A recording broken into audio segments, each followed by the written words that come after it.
वे इस प्रश्न में कहते हैं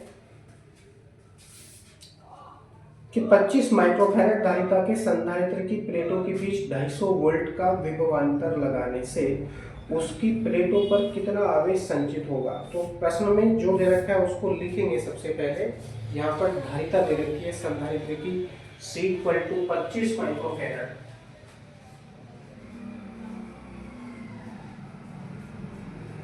पच्चीस माइक्रोफैराड, इसको हम फैराड बना लेंगे।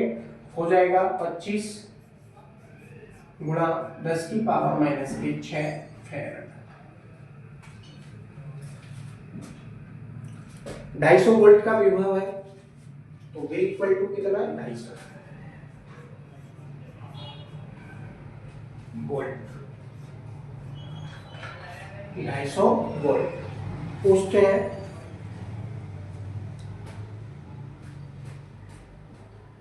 उसकी प्लेटों पर कितना आवेश संचित होगा।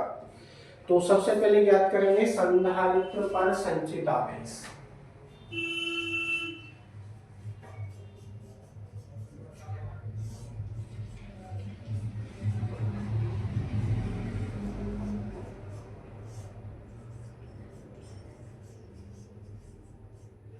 संधारित्र पर संचित आवेश, संधारित्र में कितनी प्लेटें होती हैं, 2 प्लेटें होती है। मानकर चलो पहली प्लेट ये हो जाती है x, दूसरी प्लेट ये हो जाती है मान लीजिए y। पहले पे आवेश धन रहता है पहली प्लेट पर, दूसरी पर उतना ही ऋण आवेश हो जाता है ना, यही तो है। तो संधारित्र पर संचित आवेश सबसे पहले याद करेंगे, सूत्र है Q equal to C B. Q equal to C B value रखेंगे तो Q इक्वल टू प्राप्त होगा आपको C की वैल्यू 25 गुणा 10 की पावर माइनस के 6 गुणा V की वैल्यू 250। 25 से 25 का गुणा करेंगे तो 625, जीरो लगा लीजिए, इंटू 10 की पावर माइनस के 6, 10 की पावर माइनस के 6। अब क्या करेंगे 1 2 3, अगर हम पॉइंट 6 के बाद लगाते हैं तो पावर 3 कम हो जाएंगी, इसलिए का चिन्ह लगाइए और नई लाइन पे लिखिए Q इक्वल टू 6.25 इंटू 10 की पावर माइनस के 3 कूलम। ठीक है, इतना कूलम आवेश संचित होगा। 6.25 इंटू 10 की पावर माइनस के 3 कूलम। परंतु संधारित्र की प्रथम प्लेट धन होती है, द्वितीय प्लेट ऋण होती है, जिसके कारण प्रथम प्लेट पर धनावेश यानी 6.25 इंटू 10 की पावर माइनस के 3 कूलम तथा द्वितीय प्लेट ऋण होती है, अतः इस पर संचित आवेश माइनस 6.25 इंटू 10 की पावर माइनस के 3 कूलम हो जाता है। अतः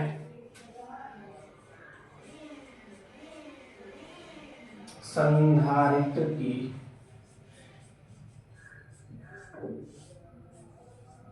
प्रथम प्लेट पर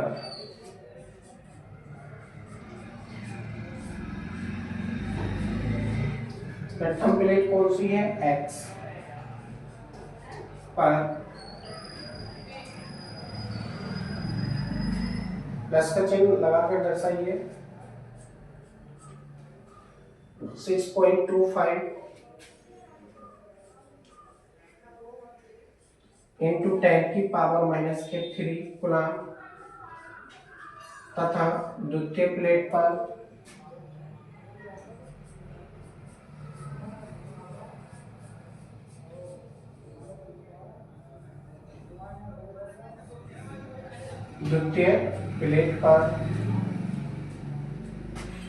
कौन सी प्लेट है, Y माइनस 6.25 इंटू 10 की पावर माइनस के 3 कूलम आवेश संचित होगा।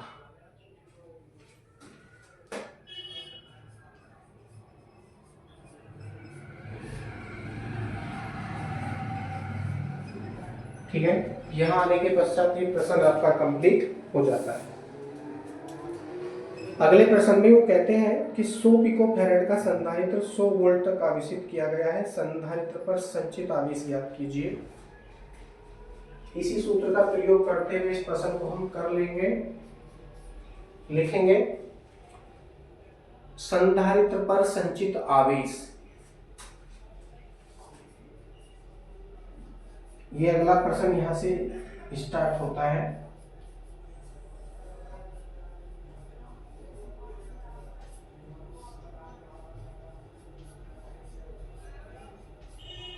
सूत्र है Q equal to CV। Value रखेंगे,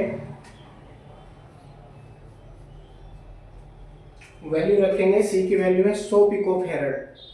पिको फैरड को फैरड में डालेंगे, हो जाएगा 100 गुणा 10 की पावर माइनस के 12 इंटू V की वैल्यू आपके पास है, दे रखी है इन्होंने 100 वोल्ट। 100 वोल्ट। अब देखिए पावर कितनी हो जाएगी, 10 की पावर प्लस की 4 हो जाएंगी, क्योंकि 2 ये हैं और 2 ये हैं, 4 हो गई है। 12 में से निकाल दो तो कितनी बचेंगी, 10 की पावर माइनस के 8 कुलाम। ठीक है, इतने कुलाम का आवेश संचित होगा उस संख्या में, जिसमें प्रथम प्लेट पर प्लस 10 की पावर माइनस के 8 कुलाम तथा द्वितीय प्लेट पर माइनस 10 की पावर 8 कुलाम।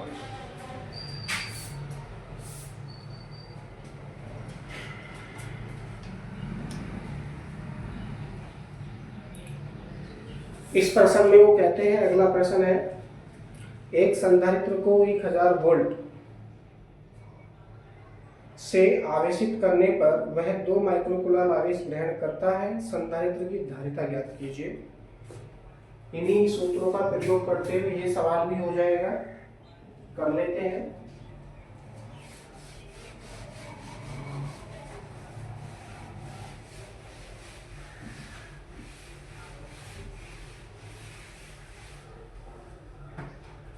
दे रखा है इन्होंने विभवांतर 1000 वोल्ट। अगला प्रश्न है V equal to 1000 volt, comma अगली राशि दे रखी है इन्होंने माइक्रोकूलम, यानी 2 माइक्रोकूलम का संचित आवेश।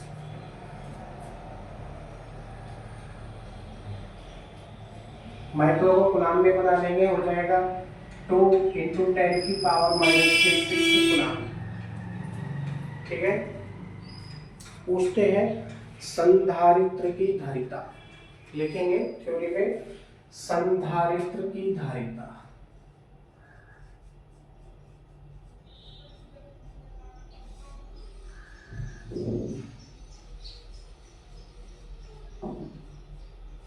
डैश लगाएंगे और नई लाइन से लिखेंगे C equal to Q upon V।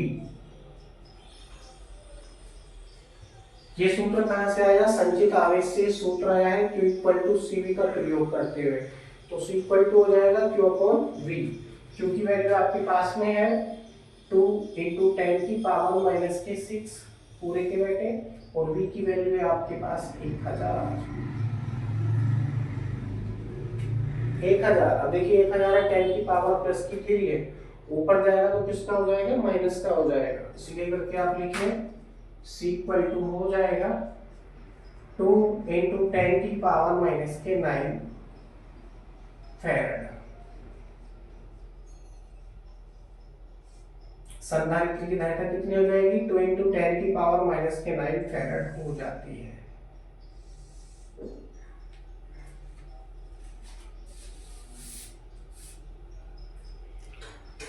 Answer दे रखा है 2 इंटू 10 की पावर माइनस के 3 माइक्रोफेराड। माइक्रोफेराड में दे रखा है, नो प्रॉब्लम। आप यहाँ पर 10 की पावर 6 से क्या कर देंगे, मल्टीप्लाई कर देंगे इसको, तो माइक्रोफेराड बन जाएगा। तो या करके एक और लाइन आप लिखिए,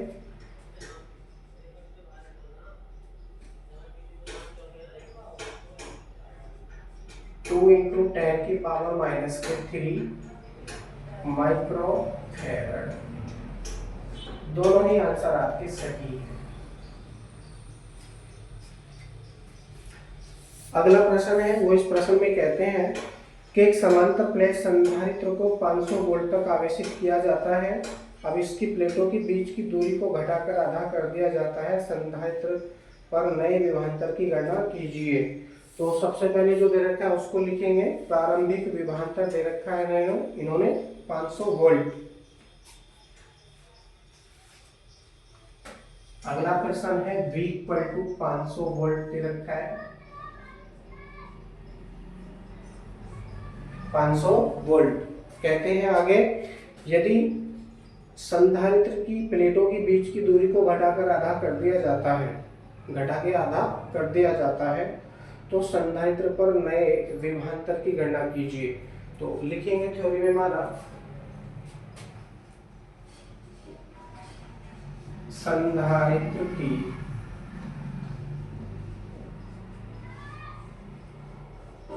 प्लेटों के बीच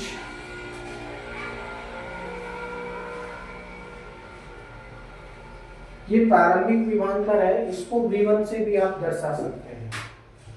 V1 से दर्शाइए, ज्यादा बेहतर रहेगा। अंतिम विभवांतर V2 की वैल्यू पूछते हैं कितनी हो जाएगी दूरी परिवर्तित करने के पश्चात। तो मानव संधारित्र की प्लेटों के बीच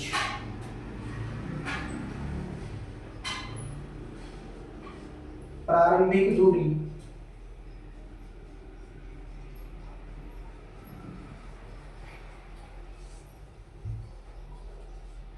D1 तथा अंतिम दूरी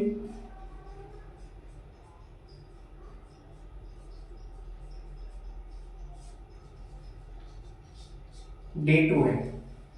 अंतिम दूरी कितनी है? D2 है। तब D1 इक्वल टू क्या हो जाएगा? D1 इक्वल टू D हो जाएगा, तथा D2 इक्वल टू क्योंकि दूरी अंतिम आधी हो रही है, प्लेटों के बीच की दूरी को घटाकर कितना कर रहे हैं? आधा कर रहे हैं। तो D2 इक्वल टू क्या हो जाएगा? D/2 हो जाएगा, D/2। तब प्रारंभिक धारिता और D2 से बनेगी अंतिम धारिता।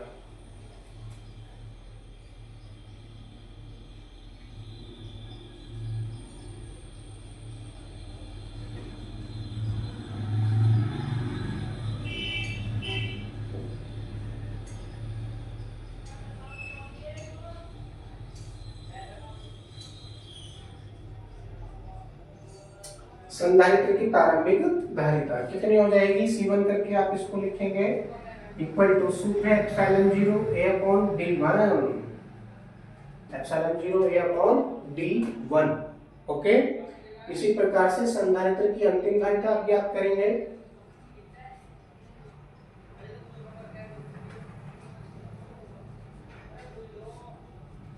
C2 इक्वल टू सेम सूत्र है ε0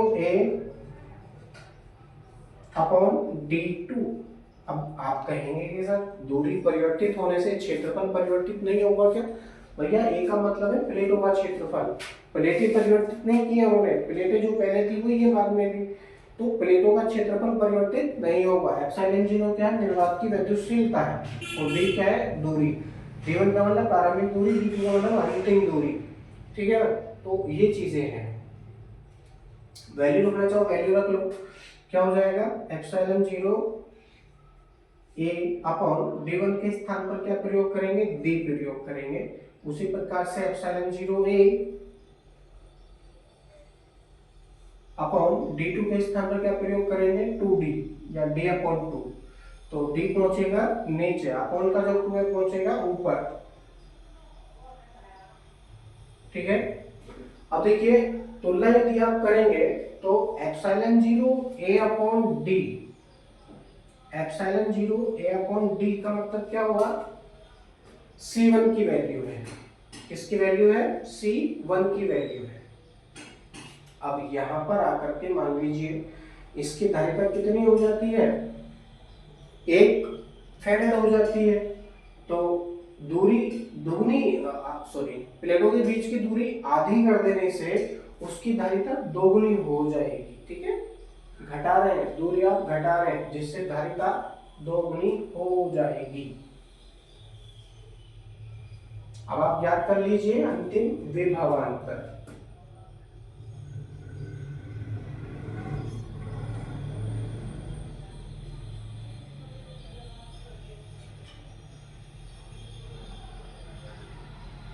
या फिर आप एक काम करके संचित आवेश भी ज्ञात कर सकते हैं, प्रारंभिक संचित आवेश, क्योंकि V1 की वैल्यू आपको ऑलरेडी दे रखी है इन्होंने।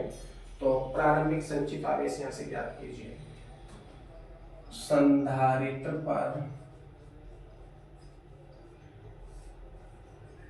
संचित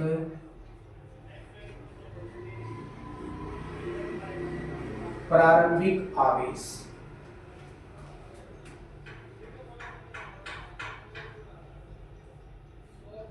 प्रारंभिक आवेश कितना हो जाएगा? Q1 से आप इसको दर्शा सकते हैं, Q1 से आप इसको दर्शा सकते हैं। क्या सूत्र है?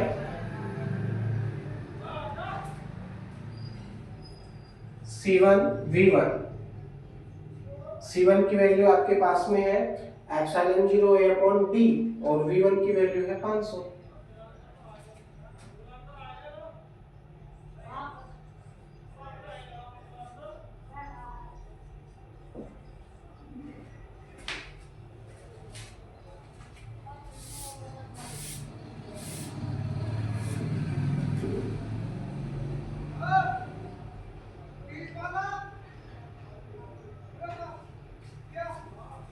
इसी प्रकार से अंतिम आवेश ज्ञात करेंगे।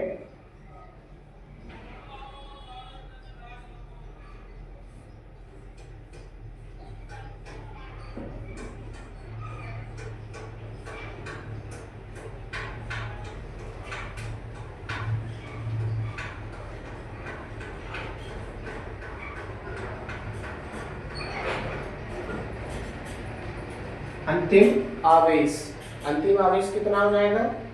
Q2 equal to C2 V2। अब C2 की वैल्यू आपके पास में है 2 एप्सिलॉन 0 A अपॉन D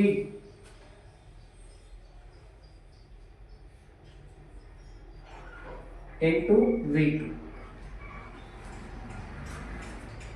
अब संधारित्र वही है, तो संचित आवेश नहीं बदलेगा।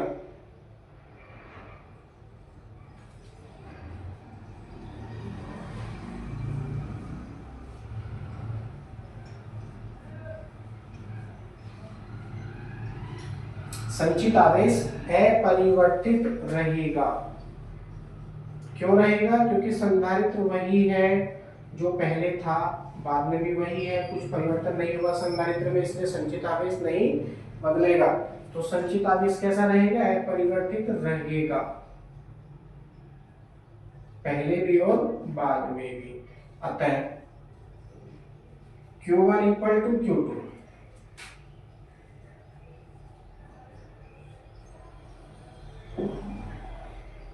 Q1 equal to Q2, Q1 के स्थान पर Q1 का मान और Q2 के स्थान पर Q2 का मान, ये Q1 है, रखेंगे तो प्राप्त होगा epsilon 0 A upon D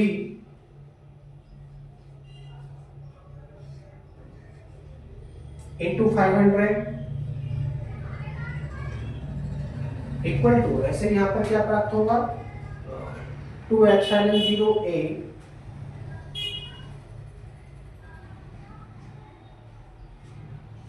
upon D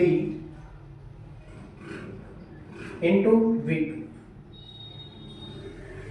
कुछ कटेगा, जो कटेगा काटेंगे, जो बचेगा बचा लेंगे। एप्सिलॉन 0 A अपॉन D से epsilon 0 A upon D cut चुका है, और इस 2 से इस 250 500 को काटेंगे, 250 बार कटेगा, और तो कुछ बचा है। देखिए इधर बचा है 250, इधर बचा केवल V2, तो अंतिम विभवांतर कितना आ जाता है?